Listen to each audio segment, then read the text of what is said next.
The opportunity to study in Spain is one that not everyone gets to experience. I knew that it would be a challenge, however I still wanted to attempt it. As I prepared for my trip, I was overcome with anxiety. I was going to be living with a family I'd never met before and studying in a country where I couldn't speak the language. In addition to this daunting challenge was another one that I had no control over: my race. Race is a touchy subject in the US, yet something you can't escape. Also, it's something that you can't change.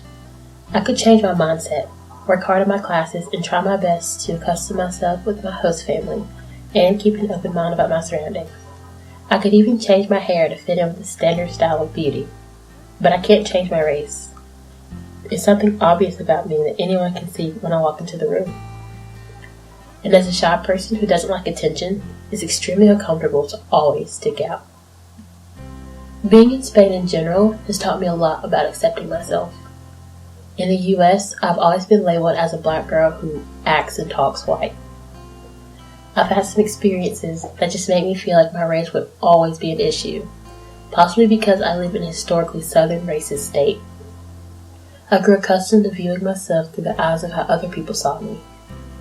Before I left, quite a few people told me that I'd be pointed at, laughed at, that people would take my picture and touch my hair without my permission while I was in Spain, as if I were a zoo animal, probably because I'd be the first black person they ever saw, or one of the few. However, my experience has been the opposite. My host parents told me that they were excited when they found out that I was black, because they'd never hosted someone from another race, and liked that they'd be able to experience that diversity. I've never noticed any stares, and no one's ever tried to touch my hair or anything to that effect. However, the only other black student in the program, who was from a very northern state, had a different experience. In her words, being black in Spain was harder than being black in the US. In the US, there's at least an outlet, the ability to find someone who understands what you're going through. Because Spain has been homogenous for so long, I can understand why race is not a common topic. But they don't really acknowledge race, and yet I can feel people staring at me, or in awe with my hair and wanting to touch it. Which is strange because in the US, you know not to touch a black girl's hair.